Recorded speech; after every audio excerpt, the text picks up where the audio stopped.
యేసుక్రీస్తు నామములో మీ అందరికీ ఉదయకాల శుభాకాంక్షలు అండి. గడిచిన దినాల్లో మనం రోమా పత్రిక ధ్యానం చేసాం. మొదటి అధ్యాయం మనం చూసాం. ఈరోజు మనం రెండవ అధ్యాయాన్ని మూడవ అధ్యాయాన్ని కలిపి చదివితే, కలిపి అర్థం చేసుకుంటేనే బాగా అర్థమవుతుంది. కాబట్టి రండి, రోమా పత్రిక రెండవ అధ్యాయము మొదటి 5 వచనాలు మనం చదువుకుందాం. కాబట్టి తీర్పు తీర్చు మనుషుడా, నీ వెవడవైనను సరే నిరుత్తుడువై ఉన్నావో, దేని విషయములో ఎదుటివానికి తీర్పు తీర్చుచున్నావో దాని విషయములో నీవే నేరస్తుడువని తీర్పు తీర్చుకొనుచున్నావో, ఏలయనగా తీర్పు తీర్చు నీవును అట్టి కార్యములనే చేయుచున్నావు కావా? అట్టి కార్యములు చేయువారి మీద దేవుని తీర్పు సత్యమును అనుసరించినదే అని ఎరుగుదుము. అట్టి కార్యములు చేయువారికి తీర్పు తీర్చు వాటినే చేయుచున్న మనుషుడా, నీవు దేవుని తీర్పు తప్పించుకొందువని అనుకొందువా? లేదా దేవుని అనుగ్రహము మారు మనస్సు పొందుటకు నిన్ను ప్రేరేపించుచున్నదని ఎరుగక ఆయన అనుగ్రహ ఐశ్వర్యమును సహనమును దీర్ఘశాంతమును తునీకరించదవా? నీ కాఠిన్యమును మార్పు పొందని నీ హృదయమును అనుసరించి ఉగ్రత దినమందు అనగా దేవుని న్యాయమైన తీర్పు బయలుపరచబడు దినమందు నీకు నీవే ఉగ్రతను సమకూర్చుకొనుచున్నావు. దేవుడి వాక్యాన్ని దీవించునుగాక. ఆమేన్. తండ్రి, ఈ మాటలు మా కొరకు విరిచి వడ్డించి మమ్మల్ని బలపరచమని కోరుకుంటూ మహిమ పొందమని యేసు నామములో అడుగుచున్నాము తండ్రి. ఆమేన్. రెండవ అధ్యాయము మూడవ అధ్యాయము కూడా ఒకే విషయాన్ని చెప్తూ రెండో అధ్యాయంలో ప్రారంభించినటువంటి మాటలను ఆయన మూడో అధ్యాయం చివరి వరకు తీసుకొని వెళ్ళి ఒక విషయాన్ని ముగించాడు. ఏంటనంటే, సంఘములో యూదులు ఉన్నారు, అన్యజనులు ఉన్నారు, లేకపోతే గ్రీకులు ఉన్నారు. ఈ ప్రజలు ఒకరి మధ్యలో ఒకరికి, ఈ 3 రకాల ప్రజల మధ్యలో ఒకరికి సమస్య వచ్చేసింది. ఏంటి ఆ సమస్య అంటే, ఒకరికి ఒకరు తీర్పు తీర్చుకోవడం, ఒకరి యందు ఒకరు అతిశయించడం అనేది మనం చూస్తాం. మీరు 2వ అధ్యాయం 17వ వచనం చదివితే, మీరు యూదుడు అని పేరు పెట్టుకుని ధర్మశాస్త్రమును ఆశ్రయించి దేవుని యందు అతిశయించుచున్నావు కావా అనే మాటలు చూస్తాం. అలాగే మరలా 27వ వచనం చూస్తే, 3వ అధ్యాయం 27వ వచనం చూస్తే, అతిశయ కారణం ఎక్కడ? అది కొట్టివేయబడిన కదా అనే మాట మనం చూస్తాం. అతిశయం అనేది వారి లోపల కనిపించడం మనం చూస్తాం. అంతేకాదు, మీరు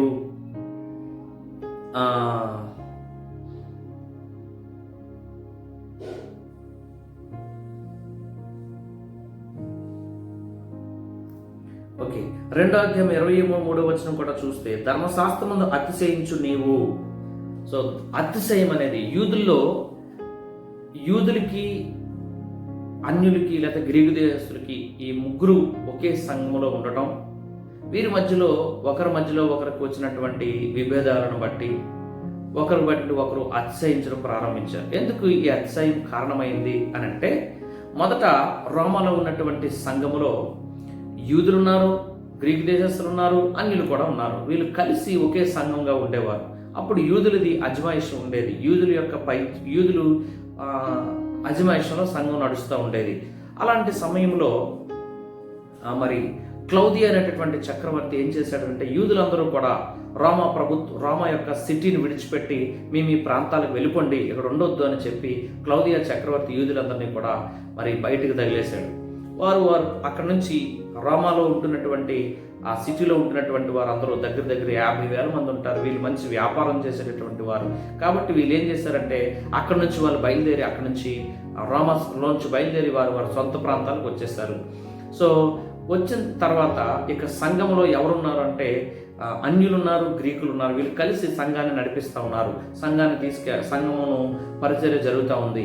ఇలాంటి సమయంలో మరలా క్లౌదియా చక్రవర్తి చనిపోయిన తర్వాత నీరో చక్రవర్తి ఆయన ప్రభుత్వంలోకి వచ్చారు. ఆయన వచ్చిన తర్వాత చాలా ఆర్థిక మాన్యం ఉంది కాబట్టి, ఇలాంటి పరిస్థితుల్లో ఏం చేయాలని ఆలోచించి, ఆర్థికంగా చాలా ఇబ్బందిగా ఉంది కాబట్టి ఈ పరిస్థితుల్లో కారణం ఏంటని చెప్పి ఆయన పరిశీలన చేసినప్పుడు దీనికి యూదులు లేకపోవడమే, వ్యాపారం దెబ్బతినటమే కదా ఇలా జరిగింది, వ్యాపార నష్టమే కదా, కాబట్టి యూదులందరినీ మరలా ఆహ్వానిద్దామని చెప్పి ఆ యొక్క నీరో చక్రవర్తి యూదులందరినీ మరలా రోమాకి ఆహ్వానించాడు.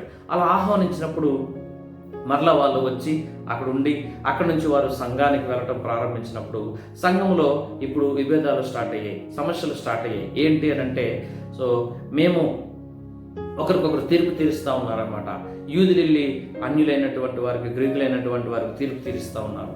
అలాంటి సందర్భంలో ఈ విషయాలు తెలుసుకున్నటువంటి పౌలు ఈ పత్రికను చక్కగా మరి యూదుల కొరకు, లేకపోతే అన్యుల కొరకు, లేకపోతే గ్రీకు దేశస్తుల కొరకు ఈరోజు మనకి ఎంతో ఉపయోగకరంగా ఈ మాటలు ఆయన రాశారు. ఏమని రాశాడు అంటే, మీరు తీర్పు తీర్చకండి ఎవరైనా సరే, యూదుడైనా, గ్రీకు దేశస్తులైనా, అన్యులైనా సరే, ఒకరికి ఒకరు తీర్పు తీర్చుకునే హక్కు మీకు లేదు. సో తీర్పు తీర్చుకునే హక్కు మీకు లేదు. దేవుడే తీర్పు తీరుస్తాడు. దేవుడు సత్యమును అనుసరించి తీర్పు తీరుస్తాడు.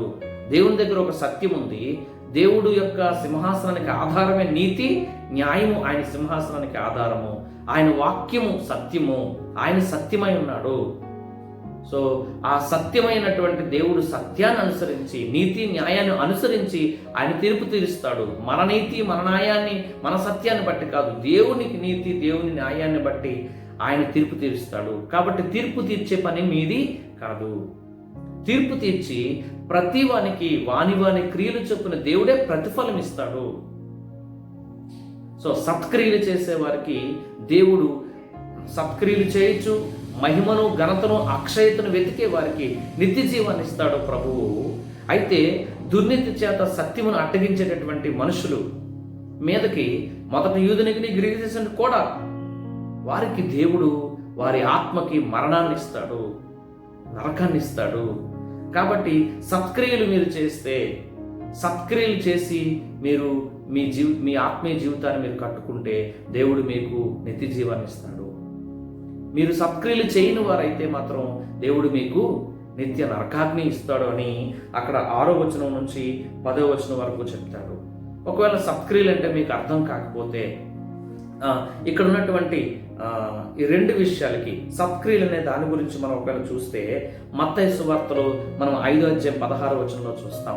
సత్క్రియలు అనేవి ప్రవర్తనకు సంబంధించినవి, నీతి క్రియలు అనేవి అది భక్తి జీవితానికి సంబంధించింది. నీతి క్రియలేమో భక్తికి సంబంధించినవి, సత్క్రియలేమో ప్రవర్తనకు సంబంధించినవి. నీతి క్రియలేమో అది దేవుడికి కనిపించేవి, సత్క్రియలేమో అవి మనుషులకు కనిపించేవి. సో మీ ప్రవర్తనను బట్టే, మీ క్రియలను బట్టే దేవుడు ఒకరోజు తీర్పు తీర్చి దానికి ప్రతిఫలముగా దేవుడే ప్రతిఫలం ఇస్తాడు. కానీ మీరు తీర్పు తీర్చకండి. మనకి మత్తయి సువార్త 7వ అధ్యాయంలో కూడా చెప్తాడు, మీరు తీర్పు తీర్చకండి. మీరు తీర్పు తీర్చి చొప్పునే మీకును కూడా తీర్పు తీర్చబడుతుంది. మీరు కొలత చొప్పునే మీకు కొలవబడుతుంది. మీ కంటిలో దూలం ఉంచుకొని ఎదుటివాని కంటిలో నలుసు తీయడానికి మీరు ప్రయత్నాలు చేయకండి. అంటే మనం పాపులమై ఉండి, మనము పాపం చేస్తూ పాపంలోనే బ్రతుకుతూ మరొక వ్యక్తి పాపం చేసే వ్యక్తికి తీర్పు తీర్చే అధికారము దేవుడు ఈ భూమి మీద ఎవరికి కూడా ఇవ్వలేదు. దానికి మంచి ఎగ్జాంపుల్ మీకు అర్థం అవ్వాలి అంటే, ఒక వ్యభిచారం చేసినటువంటి స్త్రీ పట్టుబడిందని యూదులైనటువంటి కొంతమంది మత పెద్దలు యేసు ప్రభు దగ్గర తీసుకుని వచ్చి ఏమని అడుగుతారంటే, ప్రభువా, ఓ యేసు ప్రభువా, ఇదిగో నీవు ఏం చెప్తావో చెప్పు, నీ సమాధానం ఏంటో చెప్పు. మా ధర్మశాస్త్రములో, మాకు మోషే ఇచ్చినటువంటి ధర్మశాస్త్రంలో ఏమని రాయబడిందో అంటే, ఇదిగో వ్యభిచారం చేత ఎవరైనా పట్టుబడితే వాళ్ళని రాళ్లతో కొట్టి చంపాలని ఉంది. కాబట్టి మేము ఈమెను చంపాలనుకుంటున్నాం. అదే చంపక మునిపే నీవేం చెప్పాలనుకుంటున్నావో చెప్పు అని యేసు ప్రభుని వారు ప్రశ్నించారు. ఏం చెప్తాడో చూద్దాము, ఈయన చెప్పింది తప్పు బోధ అని చెప్పి ప్రజలు చాటించి ఈయన చెడ్డ చేద్దామని ఒక నేరారోపణ ఆయన మీద చేయడానికి తీసుకుని వచ్చారు ఆ పని అంతా. అలా చేసినప్పుడు యేసు ప్రభు చాలా తెలివిగా ఆయన ఏం చెప్పాడు అని అంటే, అయితే ఓకే, ఆమెను మీరు కొట్టండి, మీ ధర్మశాస్త్రంలో చెప్తుంది కదా, అయితే కొట్టండి. అయితే ఎవరు ముందు కొట్టాలి అని అంటే, మీలో ఎవరు పాపం చేయకుండా ఉన్న వారు కొట్టండి అన్నాడు. మీరు పాపం చేయని వాడు ఆమె మీద మొట్టమొదట రాయి వేయండి అని చెప్పాడు.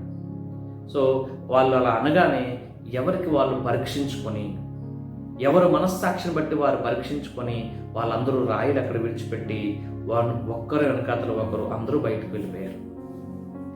అంటే అక్కడ మనకి ఏమర్థం అవుతుంది, అక్కడ సన్నివేశం ఏమర్థమవుతుంది? ఇక్కడ రోమపత్రికలో 2వ అధ్యాయంలో 1-5 ఏ విషయాలు చెప్పాడో, మత్తయి సువార్త 7వ అధ్యాయంలో ఏ విషయాలు చెప్పాడో, ఈ సమరయ స్త్రీ సంఘటన ఏంటో, ఈ 3 ఒకే ఒకే అంశానికి సంబంధించినవి అనమాట. ఏంటంటే ఎదుటివానికి తీర్పు తీర్చే హక్కు దేవుడు మనుషులకు ఇవ్వలేదు. ఎదుటివాడు ఒకవేళ తప్పు చేస్తే అది క్షమించే హక్కు దేవుడు మనకిచ్చాడు. ఎదుటివాడు తప్పు చేస్తూ ఉంటే అతన్ని గద్దించే హక్కు దేవుడు మనకిచ్చాడు. అయ్యా అలా చెయ్యొద్దు అని చెప్పి గద్దించి దేవుని యొక్క మార్గంలోనికి నడిపించడానికి మనకి హక్కు దేవుడు ఇచ్చాడు. అంతేగాని ఒకవేళ ఎవరైనా తప్పు చేయబోతా ఉన్నారు, భవిష్యత్తులో చేయబోతా ఉన్నారు అనుకోండి, చేసేస్తారు, ఇంకా భవిష్యత్తులో చేయబోతున్నారు అనుకోండి, పాపం అయితే ఏదైనా తప్పు చేయడానికి వెళ్తున్నారు అనుకోండి, అలాంటి వారిని హెచ్చరించే హక్కు దేవుడు మనకి ఇచ్చాడు.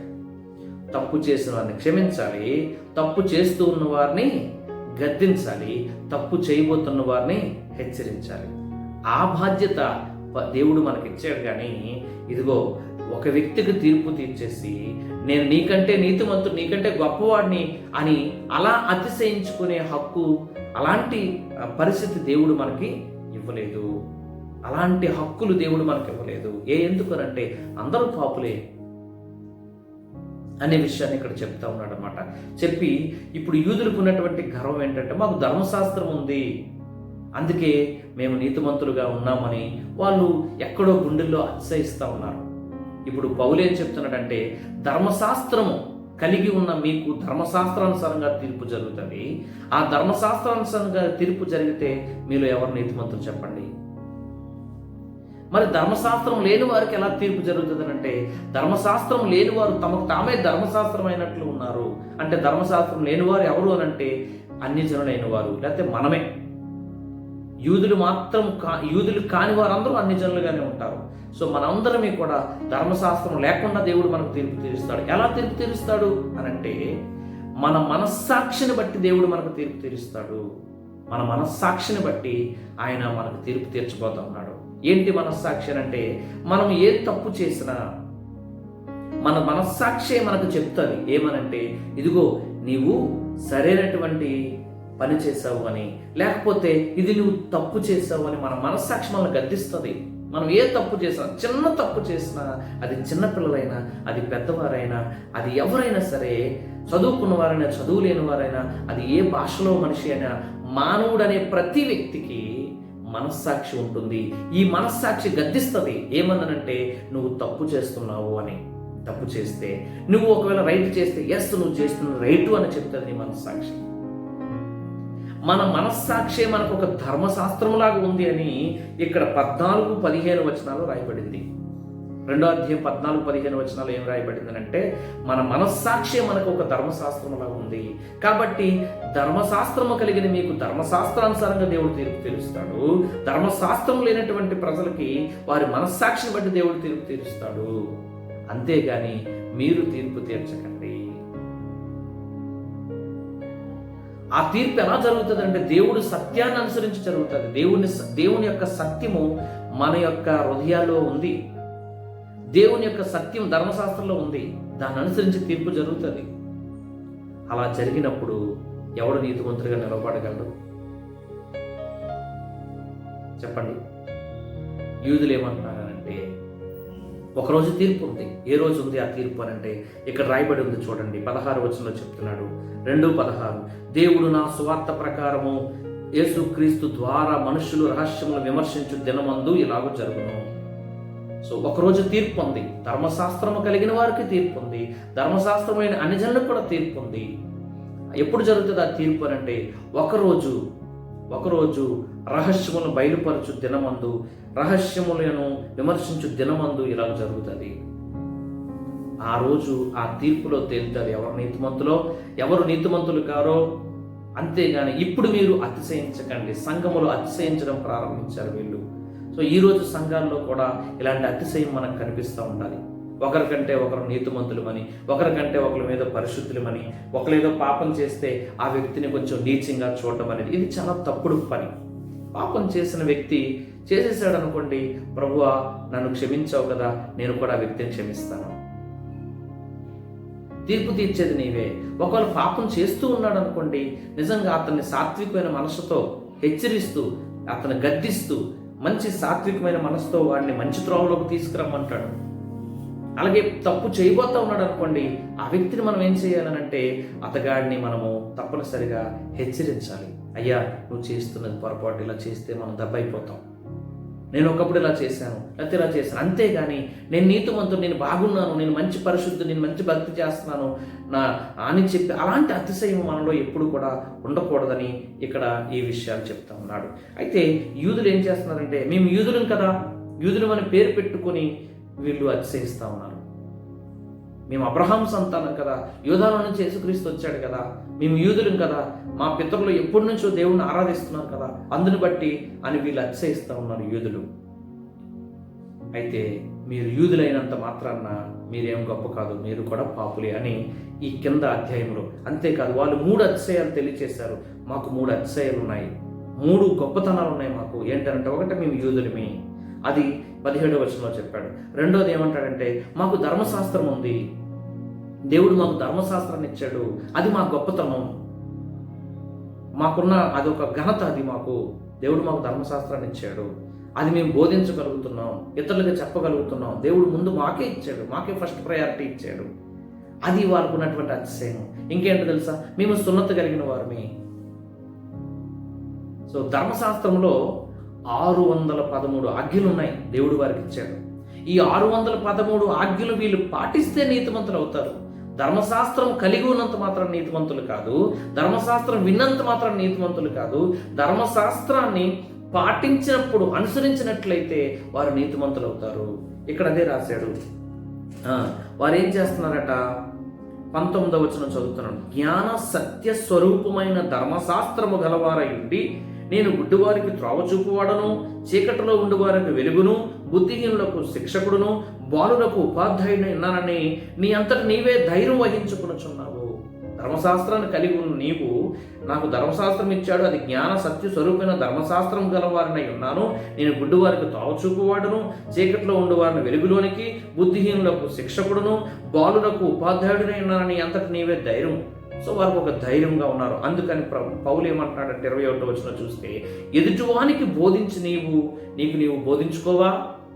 నువ్వు ఎదుటివానికి బోధిస్తున్నావు కానీ అది నీవు బోధించుకోవట్లేదు. దొంగిలింపవద్దని నువ్వు ప్రకటిస్తున్నావు, నీవు దొంగిలించదువా? వ్యభిచరించవద్దు అని చెప్పుదును, నీవు వ్యభిచరించదువా? విగ్రహములను అసహించుకుని నీవు గుళ్ళను దోచుకుందువా? ధర్మశాస్త్రం అతిశయించు నీవు ధర్మశాస్త్రం మీరుట వలన దేవుని అవమానపరచవా? వ్రాయబడిన ప్రకారం మిమ్మల్ని బట్టే కదా దేవుని నామము అన్ని జనుల మధ్యను దూషించబడుచున్నది. సో ధర్మశాస్త్రము కలిగి ఉన్నటువంటి వారు ధర్మశాస్త్రానుసారంగా బోధ జరుగుతుంది, ధర్మశాస్త్రాన్ని ప్రకటిస్తున్నారు కానీ, ధర్మశాస్త్రాన్ని బట్టి అతిశయిస్తున్నారు కానీ ధర్మశాస్త్రాన్ని అనుసరించటం లేదు. అతిశయిస్తే సరిపోదు, అనుసరించాలి. సో అనుసరణ లేదు కాబట్టి వారు పాపులే. మీకు ధర్మశాస్త్రం ఉన్నంత మాత్రాన మీరేదో పరిశుద్ధులు అనుకోకండి. దేవుడు మీకు ధర్మశాస్త్రాన్ని ఇచ్చాడు కానీ అది మీ గొప్పతనం కాదు. అది మీరు పాటిస్తే, దాన్ని వెంబడిస్తే, దాన్ని అనుసరిస్తేనే కదా మీకు అతిశయం ఉంటుంది, మీరు గొప్పలు అవుతారు, మీరు నీతిమంతులు అవుతారు, దేవుడు మీకు మంచి ప్రతిఫలం ఇస్తాడు. కాబట్టి యూదులైన మీరు గొప్ప ఏమి కాదు, మీరు కూడా పాపులే. మిమ్మల్ని బట్టే దేవుని నామం అన్ని జనుల మధ్య దూషించబడుతుంది అని చెప్తున్నాడు. సో దేవుని వాక్యాన్ని వింటున్నటువంటి మనం, యేసుక్రీస్తును నమ్ముకున్నటువంటి మనం, దేవుని వాక్యం మనకుంది, మంచిదే. ఆ వాక్యాన్ని మనం వెంబడించకపోతే, పాటించకపోతే మనల్ని బట్టి దేవుని నామం అవమానపరచబడుతుందని ఇక్కడ ఒక మాట మనం గ్రహించి మన జీవితాన్ని కొంచెం అప్లై చేసుకొని ముందుకు వెళ్దాం. మంచిది. ఇంకా యూదులు యొక్క అతిశయం ఏంటో తెలుసా? వాళ్ళు మేము అబ్రహాం సంతానం అని అతిశయము, మేము ధర్మశాస్త్రము కలిగిన వారు అని అతిశయము. అంతేకాదు, మేము సున్నతి పొందుకున్నాం, మీకు సున్నతి లేదు. మా పితరుల దగ్గర నుంచి మాకు ఒక ఆచారం ఉంది, సున్నతి పొందుకున్న ప్రతి ఒక్కడు కూడా మేము నీతిమంతులుగా తీర్చబడతాం, మేము నీతిమంతులమే, మేము పరలోక భాగ్యమే, దేవుని బిడ్డలమే, కాబట్టి మేము నీతిమంతులమే, మేము సున్నతి చేయించుకున్నాం, మీకు సున్నతి లేదు అని చెప్పి యూదులు అతిశయిస్తూ ఉంటుంటే, సో ఏంటి ఈ సున్నతి? బైబిల్లో ఈ మాట రమారామి 100 సార్లకు పైగా రాయబడింది, సున్నతి అనే మాట. సో ఆది కాండము నుంచి ఈ సున్నతి అనే మాట ప్రారంభించబడి తీతు పత్రిక వరకు కూడా ఈ మాట మనకు కనిపిస్తూ ఉంటుంది. సున్నతి అనే మాట తీతు పత్రిక వరకు కూడా మనకు కనిపిస్తుంది.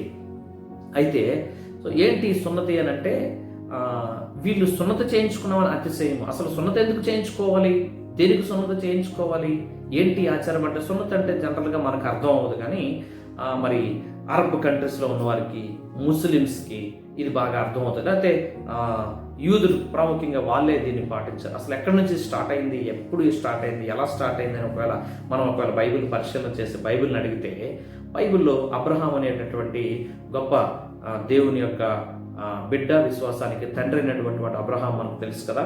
సో బైబిల్లో ఆది కాండములో అబ్రహాముని దేవుడు 12వ అధ్యాయంలో ఆయన పిలిచినప్పుడు, ఆయన తన దేశాన్ని, తన ఇంటిని, తన బంధువులను విడిచిపెట్టి దేవుని దగ్గరికి వచ్చినప్పుడు, అతడు కొంతకాలం తర్వాత తనకు పిల్లలు లేనప్పుడు ఒక దినాన్న బాధతో కూర్చుంటాడు. ఆయన కూర్చున్నప్పుడు దేవుడు అబ్రహాంతో మాట్లాడుతూ, అబ్రహాం దగ్గరికి వెళ్ళి మాట్లాడినప్పుడు అబ్రహాం అంటాడు, ప్రభువా నాకు అన్నీ ఉన్నాయి కానీ నాకు వారసుడు లేడని ఫీల్ అవుతాడు. సో అప్పుడు దేవుడు ఏం చెప్తాడంటే, ఆకాశ నక్షత్రాలంతా పిల్లలు, లేకపోతే సముద్రం వద్ద ఉన్నటువంటి ఆ ఇసుక రేణువులంతా పిల్లలు నీకు ఉంటారని అబ్రహాంతో దేవుడు చెప్పినప్పుడు ఆ మాటను అబ్రహాం నమ్మాడు. సో అబ్రహాము దేవుని మాట నమ్మినందుకు దేవుడు అబ్రహామును నీతిమంతుడిగా ప్రకటించాడు. నువ్వు నీతిమంతుడిగా అని ప్రకటించాడు. సో నీతిమంతుడిగా ప్రకటించిన తర్వాత, సో అతడు నమ్మినందుకు నీతిమంతుడిగా ప్రకటించబడ్డాడు. అబ్రహాము దేవుడిని నమ్మిను, అది అతను నీతిగా ఎంచబడిందనే మాట చూస్తాం. అయితే నీతిమంతుడైనటువంటి అబ్రహాము ఆ నీతికి గుర్తుగా ప్రత్యేకంగా అబ్రహాము ప్రత్యేకపరచడానికి గుర్తుగా ఆయన యొక్క గోప్యంగా చర్మాన్ని కట్ చేసుకోమని దేవుడు 17వ అధ్యాయంకి వచ్చేసరికి ఆ నిబంధనను జ్ఞాపకం చేస్తాడు. నీకును నాకును ఉన్నటువంటి ఈ నిబంధన, నీవు అనేక జనములకు తండ్రి అవుతావని నీతో నేను నిబంధన చేస్తాను కాబట్టి నీకు ఆ నిబంధన స్థిరపరచడానికి, ఆ నిబంధన స్థిరపరుస్తాను, దానికి మరి ఆ నిబంధనకు గుర్తుగా నీవు సున్నతి చేయించుకో, గోప్యంగా చర్మాన్ని చేయించుకో. అంటే నీ యొక్క అంగం యొక్క ఆ చర్మాన్ని, గోప్యంగా చర్మాన్ని కట్ చేసి పడేయమని చెప్తాడు అనమాట. అంటే అర్థం ఏంటంటే, సో నీవు చేయించుకోవాలి, నీ పిల్లలకు చేయించుకోవాలి, తరతరముల వరకు ఇది మీకు ఒక ఆచారముగా ఉండాలని దేవుడు వారికి చెప్పాడు.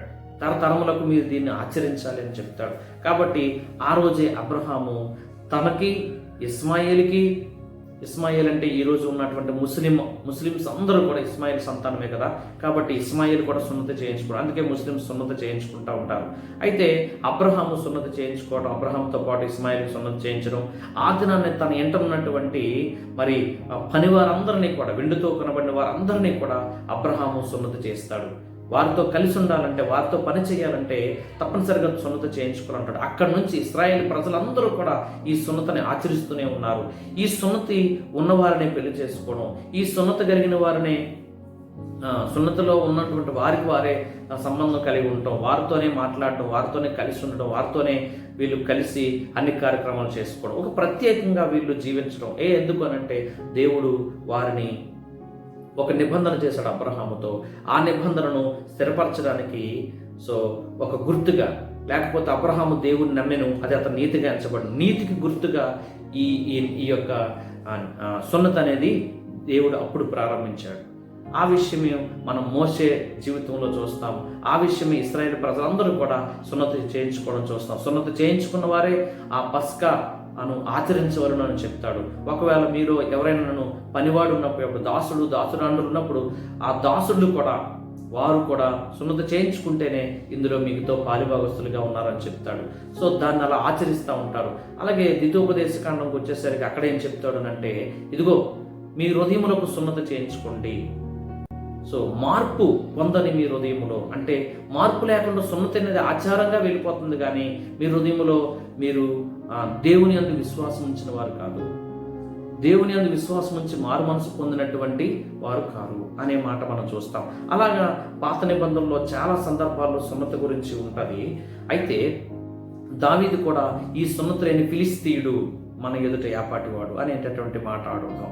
జీవము కలిగినటువంటి దేవుని బిడ్డలమైన మనము, సున్నతి పొందుకున్నటువంటి మనము, సో అంటే దేవుని సున్నతి పొందుకున్నటువంటి వారు దేవుణ్ణి ఆరాధించేవారు, సైన్యంకి అధిపతి యెహోవాను ఆరాధించేవారు, గొప్ప బలవంతులు. ఒక్క మాటలో చెప్పాలంటే సున్నతి అనేది కొత్త నిబంధనలోకి వచ్చేసరికి శరీరము ఆస్పదము చేసుకొనక అంటే శరీరాన్ని ఆధారం చేసుకొనక దేవుని అందే విశ్వాసం ఉంచేటటువంటి వ్యక్తులను, అది సున్నతికి ఒక గుర్తుగా ఉంది. సున్నతి చేయించుకున్నవాడు ఇక శరీరం మీద ఆధారపడడానికి వీల్లేదు, శరీరాన్ని ఆధారం చేసుకోవడానికి వీల్లేదు, దేవుని అందే విశ్వాసం ఉంచాలి. అబ్రహాము 99 ఏండ్ల వాడు అయినప్పుడు సున్నతి చేసుకున్నాడు. అంటే శరీరాన్ని ఆధారం చేసుకోకుండా అతని పిల్లలు కలిగారు. కారణం ఏంటి? విశ్వాసం ద్వారా. మృతతుల్యమైనటువంటి శరీరంలోంచి ఎలా పుట్టారు అని అంటే విశ్వాసము ద్వారా. శరీరాన్ని ఆధారం చేసుకోకుండా, సో విశ్వాసము ద్వారానే దేవుని మీద ఆధారం చేసుకున్నటకు, దేవుని మాట మీద నమ్మకం ఉంచుటకు సున్నతి అనేది ఒక గుర్తుగా ఉంది. నేను నీతిమంతుడును. అయితే కొత్త నిబంధనలోకి వచ్చేసరికి యోహాను, కొత్త నిబంధనలో మొట్టమొదట 8వ దినాన్న నామకరణ జరిగినప్పుడు యోహానికి సున్నతి జరిగింది, బాప్టిజం ఇచ్చే యోహానికి. ఆ తర్వాత యేసుక్రీస్తు వారి ద్వారా 8వ దినాన్న ఆయన కూడా దేవాలయానికి వెళ్ళినప్పుడు తల్లిదండ్రులు దేవాలయం తీసుకెళ్లి ఆయన కూడా సున్నతి చేయించారు. ఎందుకంటే ఆయన యోధా మతానికి సంబంధించినటువంటి వ్యక్తి, యూదుడు కాబట్టి, యేసుక్రీస్తు వారు యూదుడు కాబట్టి, యోధాలో పుట్టాడు కాబట్టి ఆయనకి ఆ ధర్మశాస్త్రాన్ని ఆయన అనుసరించాలి కాబట్టి ధర్మశాస్త్ర నెరవేర్పు కొరకు ఆయన పనిచేశాడు. అయితే యేసుక్రీస్తు వారు బాప్టిజం తీసుకున్నారు ఆయన.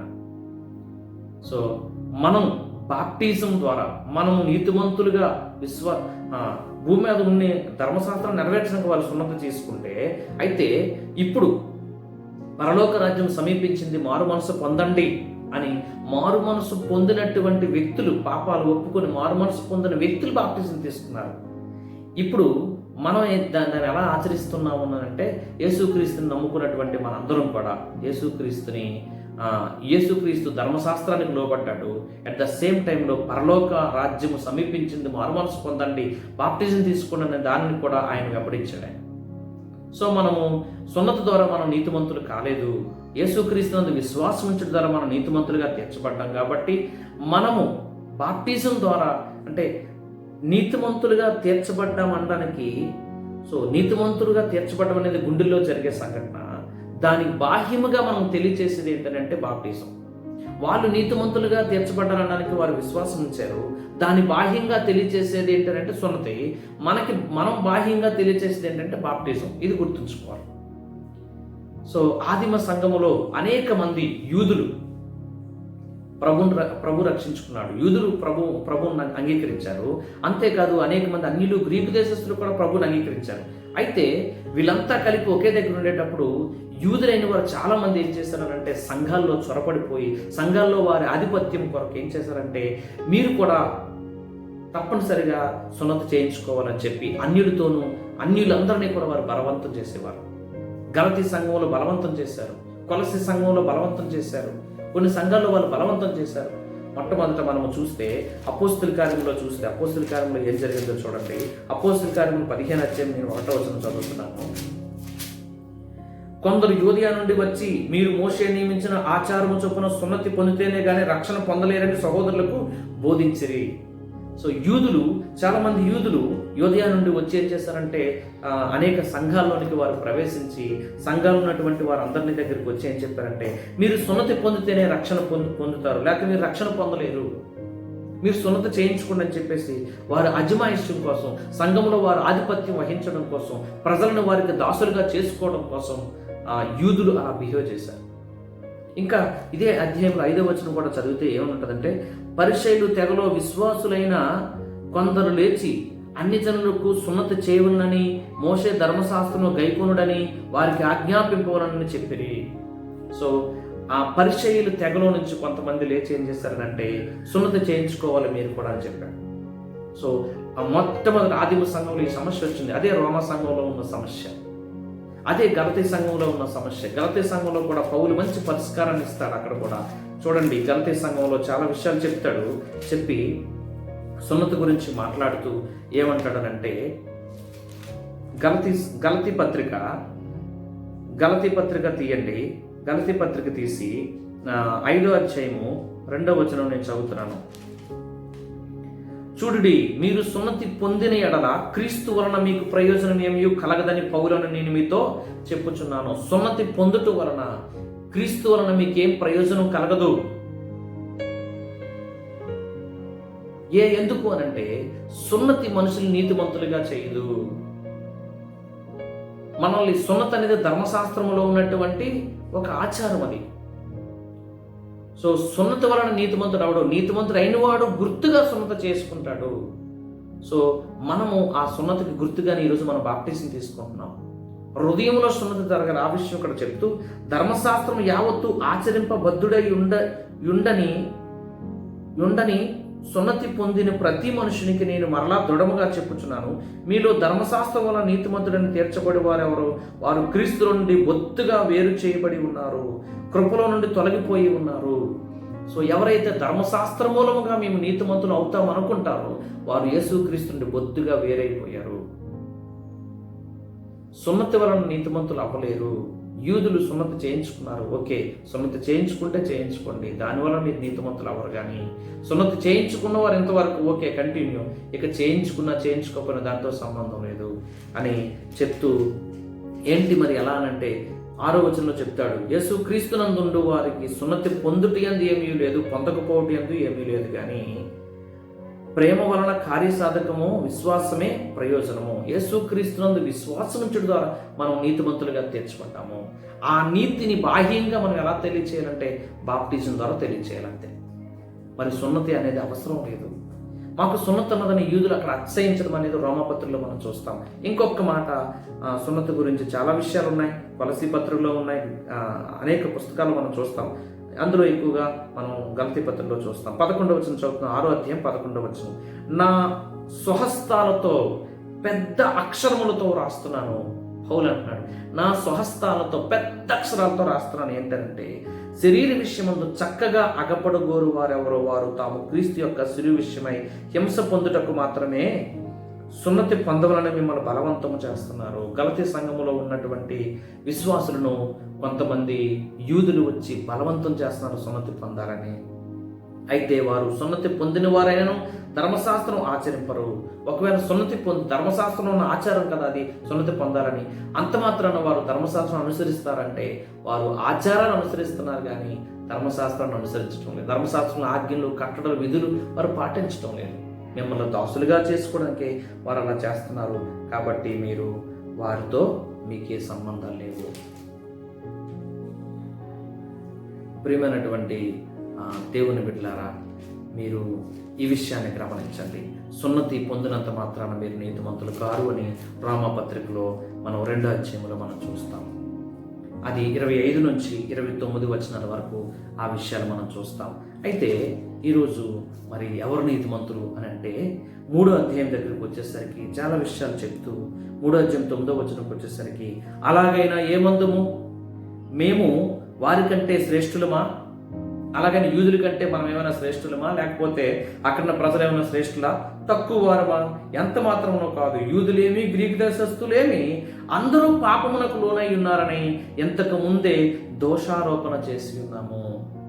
సో అందరూ పాపులే అంటే యూదులు లేదు, గ్రీకు దేశస్థులు లేరు, ఆ లోకంలో ఉన్న ప్రతి ఒక్కరు కూడా యూదులు పాపులు, గ్రీకు దేశస్థులు పాపులు, అన్యులు కూడా, లేకపోతే అందరూ లోకమంతా పాపులే అని చెప్పి ఇందుని గురించి వ్రాయబడింది ఏమనగా, నీతిమంతుడు లేడు, ఒక్కడునూ లేడు, గ్రహించువాడు ఎవడనూ లేడు, దేవుని వెదకువారు కూడా లేడు, అందరూ త్రోవ తప్పి ఏకముగా పనికి మాలిన వారై మేలు చేయవాడు లేడు, ఒక్కడునూ లేడు, అందరూ పాపులే, ఒక్కడు కూడా నీతిమంతుడు లేడు అని ఈ 3వ అధ్యాయంలో చెప్తా ఉంటాడు. ధర్మశాస్త్రము కలిగిన వారు మీరు పాపులే, ధర్మశాస్త్రం లేనటువంటి అన్ని జనులు కూడా పాపులే, లోకమంతా కూడా పాపులే, ఎవ్వరూ నీతిమంతులు లేరు, ఏ భేదము లేదు, అందరూ పాపము చేసి దేవుడు అనుగ్రహించే మహిమను పొందలేకపోతారు, అందరూ పాపులే, ఒక్కడు కూడా నీతిమంతులు లేడు అని ఈ యొక్క 3వ అధ్యాయంలో 20వ వచనం వరకు చెప్పి చాలా చక్కగా ఒక మాట వివరిస్తూ ఉన్నాడు. ఇది ఇక్కడ మీరు గమనించాలి. అదేంటనంటే, ఏలయనగా ధర్మశాస్త్ర సంబంధమైన క్రియల మూలముగా ఏ మనుషుడు దేవుని దృష్టికి నీతిమంతుడు కాడు. మన దగ్గర అంటే ధర్మశాస్త్ర సంబంధమైన క్రియల మూలముగా ఏ మనుషుడు దేవుని దృష్టికి నీతిమంతుడు కాడు. మరెందుకు ధర్మశాస్త్రం ఇచ్చినట్లు అనంటే, ధర్మశాస్త్రము వలన పాపమనగా ఎట్టిదో తెలియపరచుటకు ఇచ్చాడు దేవుడు.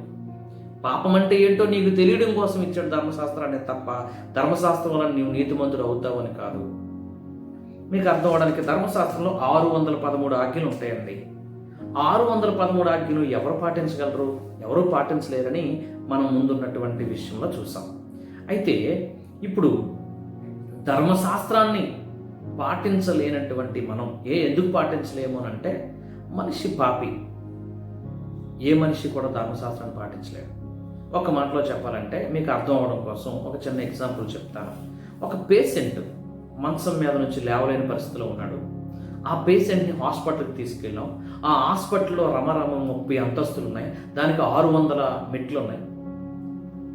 ఈ 600 మెట్లు ఎక్కి నువ్వు పైకి వస్తే నీకు వైద్యం చేస్తాం అన్నారనుకోండి, నువ్వు అప్పుడు ఆరోగ్యం వస్తుంది అన్నారనుకోండి, ఎక్కగలడు ఆయన?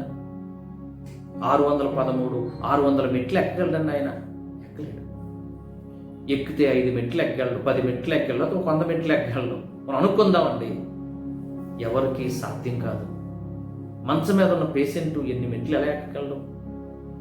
అయితే అదే హాస్పిటల్లో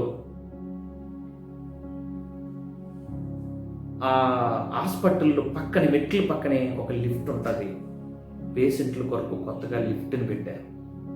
ఇప్పుడు ఆ పేషెంట్కి ఏంటి చెప్పండి? ఎంతో సంతోషం కదా. ఆ పేషెంట్ అందులోకి వెళ్ళి అతిశయించడానికి వీల్లేదు. అబ్బా, ఒకవేళ అతిశయిస్తే ఎందుకు అతిశయించండి? ఈ హాస్పిటల్ ఎంత మంచిదండి, ఈ హాస్పిటల్ ఓనర్ ఎంత మంచోడండి, ఎంత బాగుందండి ఈ హాస్పిటల్, మా కొరకు ఒక లిఫ్ట్ పెట్టారండి. ఒక గొప్ప ఆ డాక్టర్ని బట్టి లేదా హాస్పిటల్ మేనేజ్మెంట్ని బట్టి అతిశయించాలి. అలాగే వినండి జాగ్రత్తగా, ధర్మశాస్త్ర సంబంధమైన క్రియల మూలంగా ఏ మనుషుడు నీతిమంతుడు కాలేడు. అంటే 613 ఆజ్ఞలు ఉన్నాయి ధర్మశాస్త్రంలో. ఈ ఆజ్ఞలన్నీ పాటించి ఎవరు నీతిమంతులు అవ్వగలరు అంటే ఎవరు కాలేరు. 1, 2, 3, 4, 10 ఆజ్ఞలు పాటించగలం. 613 ఆజ్ఞలు ఎవరు పాటించగలరు? ఎవరు చేయగలరు? నీతిమంతులు ఉండగలరు. ఎందుకంటే పాప స్వభావంతో ఉన్న మనము ఎలా నీతిమంతులు అయిపోతాం? ఎలా పాటించగలం? అవ్వలేము. అయితే ధర్మశాస్త్రకు వేరుగా దేవుని నీతి బయలుపరచబడుతున్నది. దానికి ప్రవక్తలు కూడా సాక్ష్యం ఇస్తున్నారు, ధర్మశాస్త్రం కూడా సాక్ష్యం ఇస్తుంది. ఏంటి అనంటే, ధర్మశాస్త్రానికి వేరుగా అనంటే ఇప్పుడు మెట్లకు వేరుగా లిఫ్ట్ ఎలా ఉందో, ధర్మశాస్త్రానికి వేరుగా దేవుడు పరలోకం నుండి తన కుమారుడిని యేసుక్రీస్తుని లోకానికి పంపించాడు. హల్లెలూయా. యేసుక్రీస్తుని లోకానికి పంపించాడు. ఆయన యందు మనం విశ్వాసం ఉంచడం ద్వారా మనం నీతిమంతులుగా తీర్చబడతాము, మనం నీతిమంతులు అవుతాము, మనం పరలోక భాగ్యాన్ని పొందుకుంటాము, ఆ నిత్యత్వాన్ని పొందుకుంటాము. అంతేగాని ఈ భూమి మీద ఎన్ని ప్రయత్నాలు చేసినా, నువ్వు ఎన్ని యాగాలు చేసినా, ఎన్ని త్యాగాలు చేసినా, నువ్వు ఏం చేసినా నువ్వు దేవుడి దృష్టికి నువ్వు నీతిమంతుడు కాలేవు, నువ్వు పరలోకానికి పోలేవు, నువ్వు మోక్షానికి పోలేవు. మన గుండు గీయించుకున్నా, మన బట్టలు మార్చుకున్నా, మన కాశీలోకి వెళ్ళి గంగలో కలిసిపోయినా, ఏం జరిగినా నువ్వు ఒకవేళ ఏ అరణ్యంలోకి, ఎడారిలోకో, ఏ గృహంలోనికి వెళ్ళి నీవు నిత్యము ఏమి చేసినా నువ్వు నీతిమంతుడు అవ్వలేవు. ఏ వ్యక్తిని నీతిమంతుడిగా చేయలేవు. పరలోకములో నుండి దిగి వచ్చినటువంటి యేసుక్రీస్తునందు విశ్వాసముంచుడు ద్వారా మనం నీతిమంతులు అవుతామని ఎంత చక్కగా చెప్పాడో చూడండి. 22వ వచనం, అది యేసుక్రీస్తునందు విశ్వాస మూలమైనదే నమ్మువారందరికీ కలుగు దేవుని నీతి అయి ఉన్నది. నువ్వు యేసుక్రీస్తునందు విశ్వాసం ఉంచడం ద్వారా నువ్వు నీతిమంతులుగా తీర్చబడు. ఇది ఉచితముగా జరిగిన సంఘటన. ఇంకా నేను చెప్తున్నాను, ఏ భేదము లేదు. అందరూ పాపము చేసి దేవుడు అనుగ్రహించే మహిమను పొందలేకపోయి, ఎవరు కూడా నీతిమంతులు లేరు, అందరూ పాపులే. ఈ విషయానికి వస్తే అందరూ పాపులే. భారతీయులని లేరు, మరొక దేశమని లేదు, మరొక దేశమని హైందువులని లేరు, ఏ మతమైనా సరే మానవుడు అనే ప్రతి వ్యక్తి కూడా పాపే అని చెప్పి, కాబట్టి నమ్మువారు ఆయన కృపచేతనే క్రీస్తు యేసునందలి విమోచన ద్వారా ఉచితముగా నీతిమంతులను తీర్చబడ్డాము. పూర్వం చేయబడిన పాపములను దేవుడు తన ఓర్మి వలన ఉపేక్షించినందున మనం పూర్వం చేసిన పాపములన్నీ కూడా దేవుడు తన కృపచేత క్షమించి మన నీతిమంతులుగా యేసుక్రీస్తునందు విశ్వాసం ఉంచడం ద్వారా మనం నీతిమంతులుగా తీర్చబడతాము. మన పాపాలు క్షమించబడతాయి, మనం పరిశుద్ధపరచబడతాము. ఈ విధంగా దేవుడు మనం నీతిమంతులుగా చేశాడే కానీ ధర్మశాస్త్ర మూలంగా కాదు, అబ్రహాం సంతానమైనంత మాత్రాన కాదు, సున్నతి చేయించుకున్నంత మాత్రాన కాదు. సో ఏ వ్యక్తి కూడా, ఈ భూమి మీద ఉన్నటువంటి ఏ వ్యక్తి కూడా మరి నీతిమంతుడు తనకు తానుగా నీతిమంతుడు అవ్వలేడు. ధర్మశాస్త్రాన్ని పాటించినంత మాత్రం నీతిమంతుడు అవ్వలేడు. మంచి పనులు చేసినంత మాత్రం నీతిమంతుడు అవ్వలేడు. యేసుక్రీస్తు విశ్వాసం ఉంచుతారు, నీతిమంతుడు అవుతాడు. అయితే యూదులేమో సంఘములో అతిశయిస్తూ ఉన్నారు. మేము నీతిమంతులం అయిపోయాం, మేము అబ్రహాం సంతానం, మాకు ధర్మశాస్త్రం ఉంది, మేము సున్నత చేయించుకున్నామని చెప్పి ఇతరులకు తీర్పు తీరుస్తూ ఉన్నారు. అలాంటి సందర్భంలో పౌలు చెప్తున్నాడు, అతిశయ కారణం ఎక్కడుంది? అది కొట్టివేయబడింది కదా. ఎందుని బట్టి మీరు అతిశయిస్తున్నారు? దేని విషయంలో మీరు అతిశయిస్తున్నారు? అందరూ పాపులే కదా, నీతిమంతుడు లేడు కదా అని చెప్పి 27వ వచనం చూడండి, 3:27. కాబట్టి అతిశయ కారణం ఎక్కడ? అది కొట్టివేయబడెను. ఎట్టి న్యాయమును బట్టి అది కొట్టివేయబడెను? క్రియా న్యాయమును బట్టి, అంటే క్రియల చేత దేవుడు అతిశయాన్ని కొట్టేశాడా? కాదు. విశ్వాస న్యాయమును బట్టియే. మనం విశ్వాసం ఉంచడం ద్వారా నీతిమంతులయ్యాం కాబట్టి విశ్వాసము ద్వారా మనలో ఉన్న అతిశయాన్ని కొట్టేసి, మనం ఒకవేళ అతిశయిస్తే అది యేసుక్రీస్తునందే అతిశయించాలి తప్ప మనల్ని బట్టి మనం అతిశయించడానికి వీల్లేదు. మన స్వనీతిని బట్టి కానీ మన యొక్క మనకున్నటువంటి దేన్ని బట్టి కూడా మనం అతిశయించడానికి వీలు లేదు. మన భక్తిని బట్టి కానీ, మన శక్తిని బట్టి కానీ, మనకున్నట్టు దేన్ని బట్టి కూడా దేవుని ఎదుట మనం నీతిమంతులుగా అయిపోయామని మనం ఎప్పుడు కూడా అతిశయించడానికి వీలు లేదు అని చెప్తున్నా. కాగా ధర్మశాస్త్ర సంబంధమైన క్రియల వలన లేకుండా విశ్వాసం వలనే మనుషులు నీతిమంతులుగా తీర్చబడ్డారని ఎంచుచున్నాము. దేవుడు యూదులకు మాత్రమే దేవుడా? అన్యులకు కూడా ఆయన దేవుడు. చూడండి ఎంత చక్కగా రాశాడు. ధర్మశాస్త్ర సంబంధమైన క్రియల మూలముగా మనం నీతిమంతులం కాదు, కేవలం విశ్వాసం వల్ల నీతిమంతులుగా తీర్చబడ్డామని ఎంచుచున్నాము. దేవుడు యూదులకు మాత్రమే దేవుడా? అన్యులకు కూడా దేవుడు కాడా? అవును, అన్యులకు కూడా దేవుడే. దేవుడు ఒక్కడే కనుక ఆయన సున్నతి పొందిన వారికి గలవారికి విశ్వాస మూలముగాను, సున్నత లేని వారికి విశ్వాసము ద్వారాను నీతిమంతులుగా తీర్చను. విశ్వాసము ద్వారా ధర్మశాస్త్రం నిరర్ధకము చేయించున్నాము అట్లా కాదు, ధర్మశాస్త్రాన్ని తెరపరుస్తున్నాము. సో అందరికీ ఆయనే దేవుడు కాబట్టి మీరు యూదులని మీరేదో గొప్పలే అతిశయించకండి, వాళ్ళ అన్యులని బాధపడాల్సిన పని లేదు. అందరికీ దేవుడు ఒక్కడే. వారేమో విశ్వాసము, దేవుని యందు విశ్వాసం ఉంచడం ద్వారా వారు నీతిమంతులయ్యారు. విశ్వాసం మూలంగా మీరు నీతిమంతులయ్యారు. కాబట్టి అతిశయించడానికి వీలు లేదు. మనందరం మీ పాపులమే, మనలందరూ నీతిమంతులుగా చేసిన వాడు దేవుడే అని ఆయన యందు మీరు అతిశయించాలే తప్ప మిమ్మల్ని బట్టి మీరు అతిశయించొద్దు అని చెప్తూ ఈ 2 అధ్యాయాలు రాశాడు. సో 4వ అధ్యాయంలో అబ్రహాం ఎలా నీతిమంతుడయ్యాడో ఎగ్జాంపుల్ చెప్పాడు. చాలా చక్కగా ఉంటుంది. ఈ పుస్తకాన్ని మనం చదువుదాం. క్రైస్తవ లోకానికి, క్రైస్తవులకి, క్రైస్తవ సంఘానికి ఇది ఎంతో గొప్ప పునాది కలిగినటువంటి పుస్తకం. సో ఈ పుస్తకాన్ని మనం చదవాలి, నేర్చుకోవాలి, ఆయన యందు మనం విశ్వాసం ఉంచాలి. అటువంటి గొప్ప కృప దేవుడు మనకు అనుగ్రహించును గాక. ఆమేన్. తండ్రి మీకు వందనాలు. నీ సన్నిధి తోడు సహాయం మా చుట్టూ ఉంచి నడిపించావు, మీకు వందనాలు. ఈ మాటలు విన్న నీ బిడ్డలను కూడా రక్షించమని కోరుకుంటూ మహిమ పొందమని యేసుక్రీస్తు నామములో అడుగుచున్నాం మా తండ్రి. ఆమేన్. దేవునికి స్తోత్రం.